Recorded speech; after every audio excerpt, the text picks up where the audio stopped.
Hello, good evening എല്ലാവർക്കും. ഞായറാഴ്ച പള്ളിയിൽ നിന്ന് വന്നു കഴിഞ്ഞപ്പോൾ ലഞ്ച് വീട്ടിൽ നിന്ന് കഴിക്കണോ അതോ പുറത്തുനിന്ന് കഴിച്ചാൽ മതിയെന്ന് ചോദിച്ചപ്പോൾ മെജോറിറ്റി പറഞ്ഞത് പുറത്ത് പോയാൽ മതിയെന്നായിരുന്നു. അങ്ങനെ ഞങ്ങളെല്ലാവരും നേരെ റെഡിയായി വണ്ടി കയറി. ഇത് കണ്ടോ, മഴയും വെയിലും ഒരുമിച്ച്.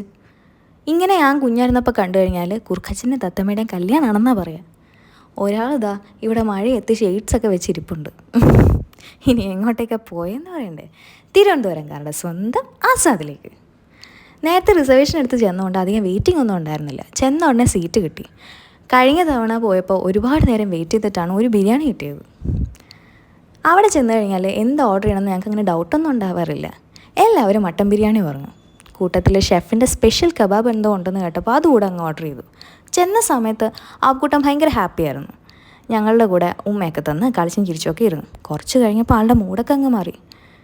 ഇതാ കണ്ടില്ലേ കുറുമ്പൂടി നിൽക്കുന്നത്. കുനിച്ച് നിർത്തി കൂമ്പിനിട്ടിടിക്കുക എന്ന് നിങ്ങൾ കേട്ടിട്ടുണ്ടോ? അതിൽ കുനിച്ച് നിർത്തിയിരിക്കുന്ന പാർട്ടാണ് ഈ കാണുന്നത്.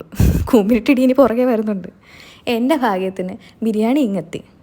ഞാൻ പിന്നെ വേഗം ബിരിയാണി അബുക്കുട്ടനും കൊടുത്ത് ഞാനും വേഗം കഴിച്ചു. ഇതിനു മുന്നേ നല്ല ബിരിയാണി കഴിച്ചിട്ടുള്ളത് ഞാൻ ആലപ്പുഴയിൽ നിന്നാണ്. അവിടെ ഹൈലൈസ് എന്ന് പറയുന്ന ഹോട്ടലുണ്ട്. ആലപ്പുഴക്കാർക്ക് എല്ലാവർക്കും അറിയാമായിരിക്കും. അവിടെ നല്ല അടിപൊളി ബീഫ് ബിരിയാണിയും മട്ടൻ ബിരിയാണിയും കിട്ടും. ആലപ്പുഴയിൽ പോകുന്നവരെല്ലാം ട്രൈ ചെയ്യണേ. ആബുക്കുട്ടൻ നല്ല ബഹളമായപ്പോൾ ഞങ്ങളെല്ലാവരും വേഗം ബിരിയാണി കഴിച്ച് വീട്ടിലേക്ക് കൂടി. വണ്ടി കയറിയ ഉടനെ ആളങ്ങ് ഉറങ്ങിപ്പോയി. അപ്പോൾ എല്ലാവർക്കും ഹാപ്പി സൺഡേ.